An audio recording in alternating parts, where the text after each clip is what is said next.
우리는 요한복음 3장 앞부분에서 예수님과 니고데모의 만남을 살펴보았습니다. 예수님과 니고데모의 만남 앞부분은 대화로, 뒷부분은 강화로 구성되었습니다. 오늘 본문 말씀에 다시 세례 요한이 등장합니다. 이 부분도 예수님과 니고데모의 만남처럼 앞부분은 대화가 나오고 뒷부분은 강화가 나옵니다. 여기서 대화는 세례 요한과 세례 요한의 제자들 사이의 대화이고, 여기서 강화는 세례 요한의 강화입니다. 강화의 의미는 강의하듯이 쉽게 풀어서 이야기함입니다. 본문 말씀을 읽겠습니다. 그 후에 예수께서 제자들과 유대 땅으로 가서 거기 함께 유하시며 세례를 베푸시더라. 요한도 살렘 가까운 에논에서 세례를 베푸니 거기 물이 많음이라. 그러므로 사람들이 와서 세례를 받더라. 요한이 아직 옥에 갇히지 아니하였더라. 이에 요한의 제자 중에서 한 유대인과 더불어 정결 의식에 대하여 변론이 되었더니 그들이 요한에게 가서 이르되 랍비여 선생님과 함께 요단강 저편에 있더니 곧 선생님이 증언하시던 이가 세례를 베풀매 사람이 다 그에게로 가더이다. 요한이 대답하여 이르되 만일 하늘에서 주신 바 아니면 사람이 아무것도 받을 수 없느니라. 내가 말한 바 나는 그리스도가 아니요 그의 앞에 보내심을 받은 자라고 한 것을 증언할 자는 너희니라. 신부를 취하는 자는 신랑이나 서서 신랑의 음성을 듣는 친구가 크게 기뻐하나니 나는 이러한 기쁨으로 충만하였노라. 그는 흥하여야 하겠고 나는 쇠하여야 하리라 하니라. 위로부터 오시는 이는 만물 위에 계시고 땅에서 난 이는 땅에 속하여 땅에 속한 것을 말하느니라. 하늘로부터 오시는 이는 만물 위에 계시나니 그가 친히 보고 들은 것을 증언하되 그의 증언을 받는 자가 없도다. 그의 증언을 받는 자는 하나님이 참되시다는 것을 인쳤느니라. 하나님이 보내신 이는 하나님의 말씀을 하나니 이는 하나님이 성령을 한량없이 주심이니라. 아버지께서 아들을 사랑하사 만물을 다 그의 손에 주셨으니 아들을 믿는 자에게는 영생이 있고 아들에게 순종하지 아니하는 자는 영생을 보지 못하고 도리어 하나님의 진노가 그 위에 머물러 있느니라. 오늘 본문에서 세례 요한은 니고데모와 대조되는 모범적인 제자로 나타납니다. 세례 요한은 앞에서 나온 니고데모와 여러 면에서 대조됩니다. 니고데모는 예수님을 범상치 않은 랍비라고 인정하면서도 예수님의 증언을 받지 않습니다. 하지만 세례 요한은 예수님의 증언을 받았을 뿐 아니라 증인의 자리에 섭니다.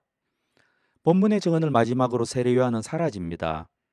세례 요한은 요한복음에서는 더는 증인으로 나오지 않고 뒤에 예수님의 말씀에 잠깐 등장할 뿐입니다.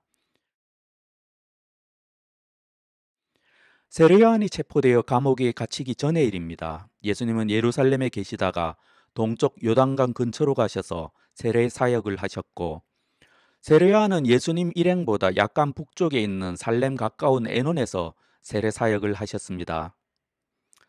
예수님이 세례 사역을 하셨다는 것은 요한복음에만 기록되어 있습니다. 사장의 설명에 의하면 예수님이 직접 세례를 주신 것이 아니고 예수님의 제자들이 했습니다. 물론 이때의 세례는 지금의 기독교 세례와 여러 면에서 차이가 있습니다. 첫째, 오늘날 시행하는 기독교 세례는 죽으시고 부활하신 예수님이 친히 명하신 것입니다. 즉 본문에 나오는 세례는 예수님의 십자가 이전에 시행된 것이기에 지금의 세례와 같지 않습니다. 지금의 세례는 예수님의 죽으심과 부활에 동참하는 세례입니다. 둘째, 오늘날 시행하는 기독교 세례는 성령과 분리할 수 없습니다. 그러므로 본문의 세례는 성령께서 신자의 몸을 성전 삼으시기 이전의 세례이므로 지금의 세례와 같을 수 없습니다. 여기서 물 세례와 성령 세례를 다시 한번 간단히 정리하고 넘어가겠습니다. 우리는 성령 세례를 통해 성령께서 우리 몸에 내주하심으로써 부활하신 그리스도와 연합하게 됩니다. 그러면 물 세례는 무엇입니까? 물 세례는 죄사함을 받고 예수님의 죽심과 부활에 연합하여 예수님과 하나가 되는 상징입니다. 부활하신 예수님과 연합한다는 면에서 물 세례는 성령 세례의 외적 상징이라고 할 수 있습니다. 그러므로 물 세례와 성령 세례는 우리 구원의 일종의 세트이며 분리할 수 없습니다. 초대교회는 초창기부터 물 세례와 성령 세례와 관련한 확실한 견해를 가지고 있었습니다. 베드로가 이르되 너희가 회개하여 각각 예수 그리스도의 이름으로 세례를 받고 죄 사함을 받으라. 그리하면 성령의 선물을 받으리니. 다시 본문으로 돌아가겠습니다. 세례 요한의 제자들은 한 유대인과 정결의식에 관해 토론하다가 그 유대인과 함께 스승을 만나러 갔습니다. 세례 요한 제자들의 말에서 짜증 내지는 분노가 느껴집니다. 그들이 요한에게 가서 이르되 랍비여 선생님과 함께 요단강 저편에 있더니 곧 선생님이 증언하시던 이가 세례를 베풀매 사람이 다 그에게로 가더이다. 말투뿐만 아니라 세례 요한의 제자들은 상황을 과장해서 표현하였습니다. 여전히 세례 요한의 세례를 받으러 오는 사람들이 많이 있었습니다. 그런데도 세례 요한의 제자들은 다음과 같이 과장하여 말합니다. 사람들이 다 그에게로 가더이다. 세례 요한의 제자들이 왜 분노하고 있습니까? 이미 세례 요한은 예수님을 하나님의 아들이라 증언하였고 세례 요한의 증언으로 몇몇 제자들이 예수님의 제자가 되었습니다. 뒷부분의 세례 요한의 말을 보아도 세례 요한이 가졌던 예수님에 대한 마음과 입장은 전혀 달라지지 않았습니다. 그런데 무엇이 세례 요한 제자들의 마음을 그렇게 힘들게 했을까요? 본문을 읽다가 민수기에 나오는 여호수아가 떠올랐습니다. 여호수아는 모세가 하나님을 아주 가까이서 섬기는 모습을 지켜보았습니다. 하나님이 직접 모세에게 말씀하시고 하나님의 영이 임하시고 70인 장로가 예언하는 모습도 보았습니다. 그런데 진영에 머물던 엘닷과 메닷이 예언하기 시작했습니다. 개역개정 성경이 예언으로 번역한 단어는 황홀경 혹은 입신의 의미입니다. 아무튼 엘닷과 메닷이 하나님의 영으로 황홀경에 빠졌다는 소식을 여호수아가 전해 들었습니다. 여호수아는 모세에게 말했습니다. 내 주 모세여 그들을 말리소서. 모세는 다음과 같이 반응하였습니다. 너는 지금 나를 생각하여 질투하고 있느냐? 차라리 여호와께서 당신의 영을 이 백성에게 주시어 모두 예언자가 되었으면 좋겠다. 모세는 여호수아의 반응을 질투로 보았습니다. 여호수아 자신을 위한 질투가 아닌 모세를 위한 질투이죠. 그런데 과연 모세를 위한 질투이기만 했을까요? 남을 위한 질투로 포장된 여호수아 자신의 질투는 아니었을까요? 여호수아의 질투는 스승에 대한 사랑 때문이었을까요? 아니면 자기 욕망 때문이었을까요? 세례 요한 제자들의 동기는 스승을 위한 질투였을까요? 아니면 자기 욕망을 위한 질투였을까요? 아무튼 남을 위한 질투는 우리의 일상생활에서 흔히 경험하는 일입니다. 배우자를 위한 질투, 자녀를 위한 질투, 민중을 위한 질투, 평신도를 위한 질투처럼 우리의 일상생활에서 흔히 경험할 수 있죠. 그런데 오늘 말씀의 교훈은 하나님의 일에 국한되어야 하므로 여기서 멈추겠습니다. 다만 이러한 일은 사역 현장이나 교회 생활에서 우리가 많이 경험할 수 있는 일이라는 점을 강조하고 싶습니다. 즉 남의 일이 아닐 수 있다는 말씀입니다. 고린도 교회의 경우를 보아도 잘 알 수 있습니다. 남을 위한 질투로 포장된 숨겨진 질투 문제는 언제든지 불거질 수 있습니다. 앞으로 우리가 성령 충만한 교회가 되더라도 마찬가지입니다. 이후에 이어지는 세례 요한의 권면은 질투를 예방하는 일종의 백신이라고 할 수 있습니다. 더 나아가서 이 말씀은 구원받기를 원하고 예수님의 제자가 되기를 원하고 증인이 되기를 원하는 우리 모두가 마음 깊이 새겨야 할 생명의 말씀입니다. 세례 요한은 이 말씀으로 자기 제자들에게 예수님은 절대로 인간의 경쟁 대상이 될 수 없다고 확실하게 못 박았습니다. 세례 요한은 신구약 성경 전체에 도도하게 흐르는 일관된 진리, 곧 기독교 세계관의 정수를 제자들에게 말합니다. 만일 하늘에서 주신 바 아니면 사람이 아무것도 받을 수 없느니라. 세 번역 성경은 다음과 같이 번역하였습니다. 하늘이 주시지 않으면 사람은 아무것도 받을 수 없다. 세례 요한은 실제로 제자들에게 이렇게 말하는 것입니다. 너희는 왜 예수님을 시기하느냐? 너희는 왜 예수님에 대해 분노하느냐? 그 분노는 나를 위한 것이냐? 아니면 너희를 위한 것이냐? 너희는 하나님의 주권을 믿느냐? 하나님의 섭리를 믿느냐? 믿는다고? 그런데 왜 하나님이 하시는 일에 대해 토를 다느냐? 나는 기쁜데 왜 너희는 오히려 분노하느냐? 하나님이 하시는 일과 그 진행을 너희는 보지 못하느냐? 세례 요한은 자신이 받은 계시를 이미 자기 제자들에게 증언하였습니다. 제자들은 마땅히 세례 요한의 증언을 받아야만 했습니다. 제자들은 마땅히 세례 요한의 증언을 받고 스승의 말씀대로 예수님이 그리스도라고 증언해야 했습니다. 내가 말한 바 나는 그리스도가 아니요 그의 앞에 보내심을 받은 자라고 한 것을 증언할 자는 너희니라. 하지만 제자들은 스승의 증언을 받지 않았습니다. 스승을 높이는 행동을 하는 것처럼 보이는 그들은 정말로 스승을 높이는 것일까요? 그들이 스승의 말을 공경하지도 않는데 스승을 공경한다고 할 수 있을까요? 이러한 의문을 품고 우리는 한 인간으로서 자신의 힘을 잃어가는 세례 요한을 봅니다. 세례 요한은 자신의 권력이 급격히 쓰러져가는 것을 보며 동시에 제자들이 전혀 보지 못하고 있는 것을 보고 있습니다. 그것은 하나님의 주권이고 하나님의 섭리입니다. 하늘이 주시지 않으면 사람은 아무것도 받을 수 없다. 동시에 세례 요한은 자기 제자들에게서 스승을 통해 자기 욕망을 실현하려는 동기를 보았습니다.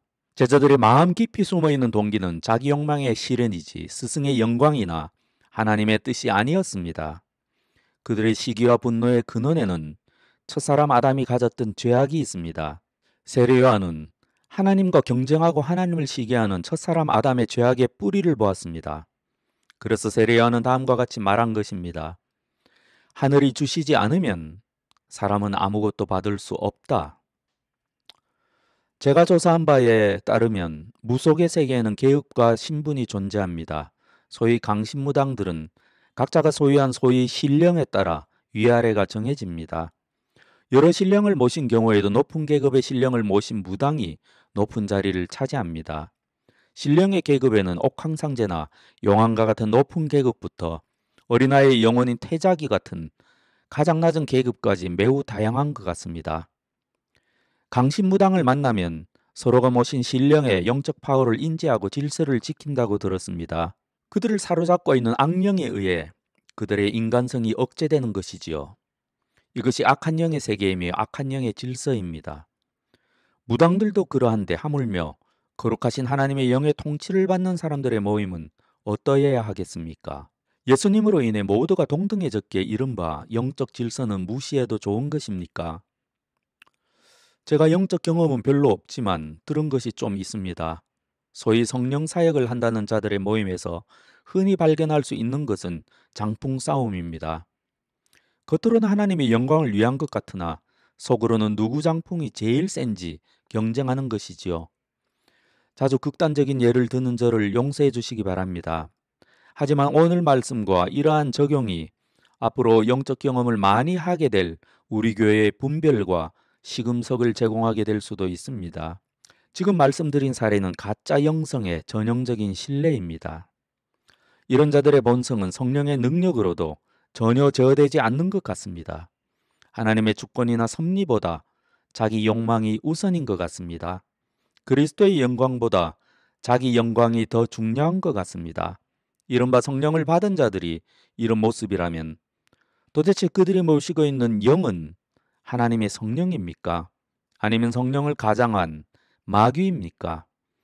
아니면 실제로는 전혀 아닌데 성령을 받았다고 스스로 속고 있는 것입니까? 자신의 모든 것을 사실상 주님께로부터 온 것이라고 진정으로 믿는 신자는 절대로 다른 사람보다 자신을 높이지 않습니다. 참된 겸손은 다른 사람과의 상대적인 비교가 아니라 주님과의 절대적인 관계 속에서만 존재하기 때문입니다. 그래서 사도 바울은 고린도 교회 성도들에게 자랑하는 자는 주 안에서 자랑하라 라고 말씀하셨습니다. 우리가 하나님의 주권에 대한 교훈을 굳게 붙들어야만 신앙의 여정에서 겪을 수 있는 위험인 교만이나 열등감에서 벗어날 수 있고 공동체 안의 시기로 인한 분란을 예방할 수 있습니다. 하나님이 주신 것은 절대로 자기 자랑의 근거가 될 수 없고 우리가 가진 모든 것은 하나님께 받은 것입니다. 누가 너를 남달리 구별하였느냐? 내게 있는 것 중에서 받지 아니한 것이 무엇이냐? 내가 받았은즉 어찌하여 받지 아니한 것 같이 자랑하느냐? 우리가 하나님의 일에 참여할 때 자기 역할의 중요성을 알고 스스로 귀하게 여기며 충성스럽게 역할을 감당하는 것은 매우 중요합니다. 우리가 어린아이일 때는 부모의 일에 전혀 도움이 안 되지만 장성한 후에는 부모의 일을 돕게 되듯이 우리도 언젠가는 하나님의 일을 하게 될 것입니다. 이때 내가 가진 모든 것은 주께 받은 것이라는 진리를 붙드는 것은 매우 중요합니다. 우리의 자랑은 오직 주님뿐입니다. 누구든지 자랑하려거든 주님을 자랑하라. 세례 요한이 제자들에게 한 말은 진심이었습니다. 세례 요한이 자신이 쇠하고 예수님이 흥하는 일을 진심으로 기뻐했다는 데서 알 수 있습니다. 이처럼 신자의 기쁨이 신자의 진심을 증명합니다. 신부를 취하는 자는 신랑이나 서서 신랑의 음성을 듣는 친구가 크게 기뻐하나니 나는 이러한 기쁨으로 충만하였노라. 그는 흥하여야 하겠고 나는 쇠하여야 하리라 하니라. 이 말씀은 세례 요한이 거대한 하나님의 구속사 안에서 자신의 역할을 어떻게 이해하였는지 보여줍니다. 이 말씀은 이스라엘의 신실한 자들을 여호와 하나님의 신부로 묘사한 구약 성경을 반영하고 있습니다.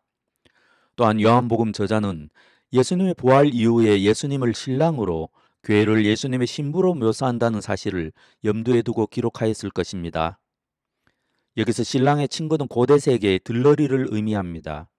들러리의 가장 큰 기쁨은 신랑과 신부가 기쁨으로 하나 되는 것을 지켜보는 일이었습니다. 어떤 학자는 세례 요한의 비유가 철저하게 남성적 시각을 담은 유대 문화를 반영한다고 보았습니다. 이 학자는 신랑이 신부와 첫날 밤에 정사를 치를 때 신랑 들러리가 신방 바깥에서 신랑의 만족스러운 탄성을 기다리던 문화를 반영한다고 보았습니다. 학자들의 의견이 어쨌든 세례 요한의 비유는 세례 요한의 온전한 기쁨을 묘사합니다. 세례 요한의 온전한 기쁨의 원천은 예수님을 높이려는 세례 요한의 열정에서 비롯되었습니다. 하나님은 당신의 기쁨을 위해 세상을 창조하셨습니다. 그러므로 세상에 존재하는 모든 것은 하나님의 기쁨을 위해 존재합니다. 그래서 사도 바울은 고린도 교회 성도들에게 어찌하든지 주를 기쁘시게 하는 자가 되기를 권면하였고, 우리 믿음의 선배들은 인간의 최고 목적이 하나님을 영화롭게 하고 영원토록 그분을 즐거워하는 것이라고 고백하였습니다. 세례 요한이 느꼈을 기쁨이 바로 우리가 추구해야 할 인생의 기쁨입니다. 여러분이 추구하는 기쁨은 어떤 기쁨인지요?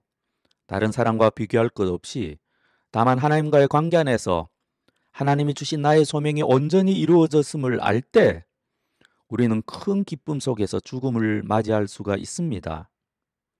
저는 사랑하는 지체 여러분에게 하늘의 기쁨이 목적이 될 때 세상이 주는 슬픔과 우울증은 그 설 자리를 잃게 된다는 사실을 간증할 수 있습니다. 세례 요한은 제자들의 질문에 다음과 같은 말로 대답을 마칩니다. 그는 흥하여야 하겠고 나는 쇠하여야 하리라. 여기서 동사 하리라는 세례 요한이 자신과 예수님이 관련된 이 모든 흐름을 하나님이 작정하신 뜻으로 해석했다는 것을 의미합니다. 세례 요한은 어쩔 수 없이 수동적으로 자리를 양보한 것이 아니라 하나님의 뜻에 적극적으로 순종하였습니다. 이처럼 신자가 하나님의 뜻을 알고 그 뜻을 자신의 마음속 깊이 수용할 때 진정한 기쁨을 맛보게 됩니다. 기쁨으로 충만하였노라라는 세례 요한의 말에서 충만하였다라는 말은 이루어졌다라는 뜻입니다. 요한복음 안에서 기쁨은 여기서 사용된 동사 이루다와 반복해서 연결되었습니다. 이 모든 연결이 예수님의 기쁨을 묘사한다는 점은 참으로 의미심장합니다. 세례 요한의 기쁨은 예수님이 가지셨던 기쁨과 동일한 종류였고 동일한 패턴이었습니다. 예수님과 세례 요한의 기쁨과 이루다의 패턴은 요한복음 이후의 모든 기독교 영성의 근간이 되었습니다. 우리는 이 말씀을 통해 우리 자신을 깊이 들여다보아야 합니다. 여러분은 어떤 기쁨을 추구하는지요? 일상생활에서 어떤 기쁨을 얻고 있는지요? 여러분의 기쁨은 하나님의 뜻과 상관이 있는지요? 여러분의 분노는 어떤지요? 일상생활과 교회생활에서 여러분이 느끼는 각종 감정의 근원은 어디에 있는지요? 이 땅을 살아가는 여러분의 희로애락은 땅에 있습니까? 아니면 하늘에 있습니까? 나머지 말씀은 앞에서 세례 요한과 세례 요한의 제자가 나눈 대화의 교훈입니다. 형식은 3장 앞부분에서 예수님이 니고데모에게 하신 것처럼 세례 요한이 제자들에게 설교하는 형식으로 되어 있습니다. 본문의 내용은 세례 요한의 믿음의 비결을 제자들에게 전수하는 것으로 채워져 있습니다. 위로부터 오시는 이는 만물 위에 계시고 땅에서 난 이는 땅에 속하여 땅에 속한 것을 말하느니라.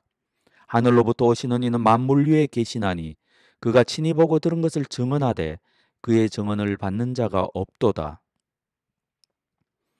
예수님이 증언을 받는 자가 없다고 하셨습니다. 인간적으로 볼 때 세례 요한의 사역은 실패하였습니다. 세례 요한의 제자들과 유대인이 본 것은 세례 요한에게서 오던 많은 사람이 예수님께로 가는 모습이었습니다. 그래서 그들은 세례 요한에게 말합니다. 사람이 다 그에게로 가더이다. 하지만 세례 요한이 본 것은 달랐습니다. 세례 요한은 눈에 보이는 현실이나 숫자나 통계가 아니라 영적 현실과 영적 흐름을 보았습니다. 빛이 어둠에 비치되 어둠이 깨닫지 못하더라. 세상이 그를 알지 못하였고 자기 땅에 오매 자기 백성이 영접하지 아니하였으나 세례 요한이 본 것은 예수님이 보시고 경험하신 것과 동일한 영적 현실이었습니다. 그가 친히 보고 들은 바를 증언하되 그의 증언을 받는 자가 없도다. 세례 요한의 이 말을 문자 그대로 받아들여서는 안 됩니다. 왜냐하면 예수님의 증언을 받은 자도 있었기 때문입니다. 세례 요한 자신이 예수님의 증언을 받았고 세례 요한의 예수님에 대한 증언으로 두 제자가 이미 예수님을 따랐습니다.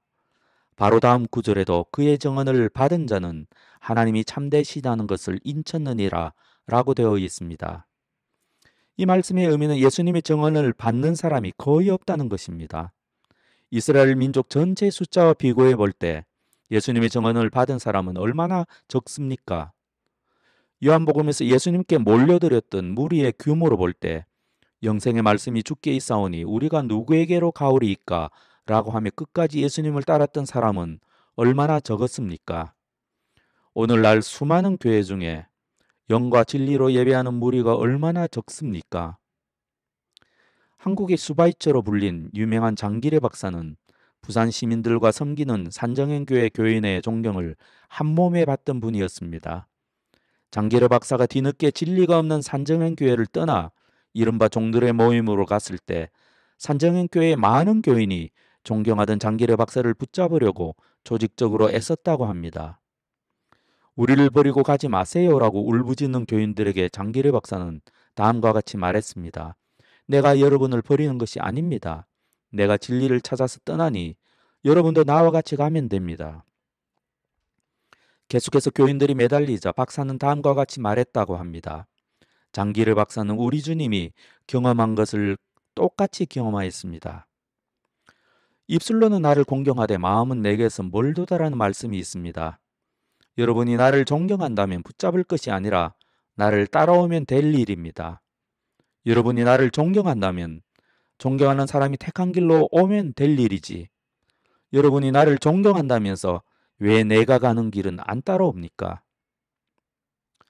땅에 속하여 땅에 속한 것을 말하는 자의 말은 많은 사람이 듣습니다. 그런데 하늘로부터 오셔서 만물 위에 계신 이의 말은 아무도 듣지 않습니다. 이상하게 생각할 필요가 없습니다. 이것이 땅의 영적 현실이고 모든 흐름은 이사야 예언의 말씀대로 이루어져가는 종말론적 과정입니다. 우리가 철저하게 점검해 보아야 할 것은 내 귀에 들리는 말씀이 참으로 성경이 말씀하시는 바와 일치하는가, 유사진리가 아닌 참진리인가 뿐입니다. 그리고는 비록 우리 가운데 가장 작은 자나 어린아이가 하는 말이라고 하더라도 진리의 말씀이라면 순종해야 합니다. 사람은 무시할 수도 있습니다. 하지만 그 사람이 하는 말이 진리라면 따라야 합니다. 우리가 예수님의 말씀을 들어야 하는 까닭은 예수님의 말씀이 잘 이해가 되거나 감동을 주거나 매력이 있기 때문이 아닙니다. 우리가 예수님의 말씀을 들어야 하는 이유는 예수님이 하늘로부터 오셔서 하늘의 일을 말해주시는 유일한 분이시기 때문입니다. 하늘에 속한 사람들에게는 단지 예수님이 말씀하셨다는 사실 한 가지만으로도 순종할 동기가 충분합니다. 완전하게 이해하든지 이해하지 못하든지 그 말씀이 합리적으로 보이든지 그렇지 않든지 내 감정이 그 말씀에 부응하든지 부응하지 않든지 달라지는 것은 없습니다. 반면에 땅에 속한 사람들은 핑계가 많습니다. 예수님의 증언을 받아 하늘에 속한 사람은 예수님의 말씀을 듣습니다. 순종이 곧 생명임을 본능적으로 알기 때문입니다.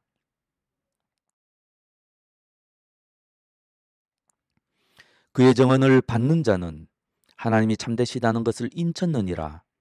하나님이 보내신 이는 하나님의 말씀을 하나니 이는 하나님이 성령을 한량없이 주심이니라. 예수님의 증언을 받는 자는 하나님이 참되시다는 것을 인쳤다라고 하셨습니다. 여기서 인쳤다라는 말은 인정하고 확증한다는 의미입니다. 이 말씀대로 예수님의 증언을 받는 사람은 하나님이 참되시다는 것을 인정합니다. 왜 그렇게 됩니까? 왜냐하면 하나님이 보내신 이는 하나님의 말씀을 하시고 하나님이 그에게 성령을 한량없이 주시기 때문입니다. 개역개정 성경에는 여기에 접속사 왜냐하면이 빠져 있습니다. 접속사를 넣어서 풀어보면 다음과 같은 말씀이 됩니다. 예수님의 증언을 듣는 사람은 하나님이 참되시다고 인정합니다. 왜냐하면 예수님이 하시는 모든 말씀이 곧 하나님의 말씀이기 때문입니다. 왜냐하면 하나님이 예수님에게 성령을 한량없이 주시기 때문입니다. 하나님은 예수님에게 성령을 한량없이 주셨습니다. 유대랍비는 하나님은 선지자들에게 소명의 분량만큼 성령을 수여하셨다라고 가르쳤습니다. 하지만 하나님은 예수님께 무한한 분량의 성령을 수여하셨습니다. 그래서 사도 바울은 다음과 같이 선포하였습니다. 그리스도 안에 온갖 충만한 신성이 몸이 되어 머물고 계십니다. 이런데 왜 예수님의 모든 말씀이 하나님의 말씀이 아니겠습니까? 그래서 예수님의 증언을 듣고 예수님을 참되다고 인정하는 사람은 사실상 하나님을 참되다고 인정하는 것입니다.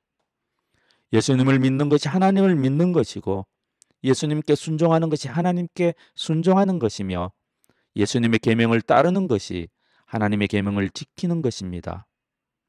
우리가 예수님을 바라보고 예수님의 말씀에 주목하며 예수님의 말씀에 순종해야 하는 까닭이 바로 여기에 있습니다. 예수님만이 하늘로 가는 유일한 사닥다리요 하나님께로 가는 유일한 길이기 때문입니다. 독생자 예수님에게 성령을 한량없이 부어주신 하나님은 예수님을 통해 신자에게도 성령을 한량없이 부어주십니다. 그래서 독생자 예수님이 아버지 하나님을 아셨듯이 신자도 하나님을 알게 됩니다. 성령을 통해서 관념적이었던 아버지 하나님은 신자에게 실제가 되어 신자는 비로소 하나님을 아빠 아버지라고 부르짖게 됩니다. 또한 성령은 예수님의 증인이십니다. 성령의 손가락은 절대로 자신을 가리키지 않고 오직 예수님을 가리킵니다. 보혜사, 곧 신자를 도와주시는 분이신 성령은 세상이 보지 못하는 부활하신 예수님을 신자로 하여금 보게 하시고 신자로 하여금 예수님의 계명을 지키게 하십니다. 이것이 신약 성경이 우리에게 증거하는 우리 구속사의 위대한 그림입니다. 이러한 그림은 요한복음에서 거듭해서 나타납니다. 요한복음은 마치 매뉴얼처럼 자세하고 친절하게 하나님께로 가는 길을 제시하고 있습니다. 하지만 이런 말씀을 듣는 사람이 거의 없는 것이 우리가 경험하는 영적 현실입니다. 참된 하나님의 사람은 거의 없으며 예수님이 머리 대신 참된 교회도 거의 없습니다. 작은자 선생이 소개하신 종들의 모임은 한국에서 시작된 지 70년이 넘었습니다. 그런데도 현재 매주일 전국에 흩어져 모이는 평균 숫자가 500명 정도에 불과하다고 알려져 있습니다. 예수님이 예언하신 그대로입니다. 우리 하늘시학교회는 어떻습니까? 교회가 큰 것이 절대로 타락의 증거가 될 수 없듯이 교회가 작은 것은 절대로 참된 교회의 증거가 될 수가 없습니다. 우리는 예수님의 말씀을 듣고 있습니까? 우리는 세례 요한이 갔던 길을 가고 있습니까? 아니면 하나님의 말씀이 아닌 종교적인 길을 따랐던 초대교회까지도 그 맥락을 유지하다가 결국 이단으로 발전한 세례 요한 제자들의 길을 가고 있습니까? 교회로 모인 우리의 시선은 예수님을 향하고 있습니까? 아니면 아직도 여전히 자기 욕망을 향하고 있습니까? 아버지께서 아들을 사랑하사 만물을 다 그의 손에 주셨으니 아들을 믿는 자에게는 영생이 있고 아들에게 순종하지 아니하는 자는 영생을 보지 못하고 도리어 하나님의 진노가 그 위에 머물러 있느니라. 오늘 결론의 마지막 부분은 지난번 말씀의 마지막과 동일합니다. 이미 예수님은 니고데모와의 대화에서 심판에 대해 경고하신 바가 있습니다. 예수님의 말로 표현된 오늘 본문은 깜짝 놀랄 정도로 더욱더 확실하게 심판을 경고하십니다. 요한복음에 나타난 구원과 심판에 관한 메시지에는 오늘날 강단에서 흔히 선포되는 것과 같은 애매모호함이 전혀 없습니다. 첫째, 이 말씀을 잘 살펴보면 믿는 것과 순종하는 것은 동의어로 사용되고 있음을 알 수 있습니다. 순종 없는 믿음은 있을 수 없습니다. 그러므로 순종 없는 성령 세례도 없으며 순종 없는 구원도 없습니다. 둘째, 앞선 경고와 동일하게 아들에게 순종하지 아니하는 자는 이미 심판을 받은 것입니다. 이미 심판을 받았다는 것은 종말론적인 심판이 앞당겨져서 현재 이루어진다고 말씀하는 것이 아닙니다. 모든 인간이 경험하게 될 종말론적인 심판은 여전히 미래에 존재합니다. 셋째, 이 말씀에서 우리는 현재 우리의 삶이 영생을 보증한다는 사실을 알 수 있습니다. 현세의 삶은 절대로 내세의 삶과 무관하지 않습니다. 아들을 믿는 자, 순종하는 자에게만 영생이 있다고 하셨습니다. 여기서 믿다, 순종하지 않다는 모두 현재 분사로 되어 있습니다. 문자적으로는 계속 믿고 있는 자, 계속 순종하고 있지 않는 자로 번역할 수 있습니다. 이는 우리 신자의 지속적인 생활 방식을 염두에 둔 표현입니다. 요한복음의 이러한 말씀들은 내세가 현세와 절대로 단절되어 있지 않다는 신약 성경의 일관된 진술들과 맥을 같이 합니다. 여러분은 예수님을 계속해서 믿고 있습니까? 예수님께 계속해서 순종하고 있습니까? 스펄전 목사는 신자가 천국문을 통과할 때 통과하기 이전과 이후가 다르지 않기에 깜짝 놀랄 것이라고 설교하셨습니다. 여러분이 경험하고 있는 현재 종말론적인 실제들이 있다면 여러분 반드시 미래의 종말론적인 실제들을 보게 되실 것입니다. 여러분, 이것은 사실입니다. 여러분의 현재 삶이 미래를 보장합니다. 과거는 소용이 없습니다. 하나님이 우리에게 예수님을 보내주시고 영적 매뉴얼인 성경을 주시고 우리를 도우실 성령을 보내주시고 도움을 요청하면 언제든지 달려와 줄 지체들도 주셨습니다. 교회도 주시고 성례전을 비롯한 구원에 이를 수 있는 모든 은혜의 방편을 허락하셨습니다. 여러분이 구원에 대한 갈망이 있고 하나님의 인도하심 가운데 계시다면 오늘 말씀의 교훈을 잘 들으시기를 바랍니다. 지금, 오늘 여러분의 현재 삶에서 예수님을 모시고 있습니까? 만약 그렇다면 여러분 앞에는 영생이 있습니다. 확실합니다. 하지만 만약이라도 그렇지 않다면 여러분 절대 영생을 보지 못할 것입니다. 만일 우리가 사람들의 증언을 받을진대 하나님의 증거는 더욱 크도다. 하나님의 증거는 이것이니 그의 아들에 대하여 증언하신 것이니라. 하나님의 아들을 믿는 자는 자기 안에 증거가 있고 하나님을 믿지 아니하는 자는 하나님을 거짓말하는 자로 만드나니 이는 하나님께서 그 아들에 대하여 증언하신 증거를 믿지 아니하였음이라. 또 증거는 이것이니 하나님이 우리에게 영생을 주신 것과 이 생명이 그의 아들 안에 있는 그것이니라. 아들이 있는 자에게는 생명이 있고 하나님의 아들이 없는 자에게는 생명이 없느니라. 아멘.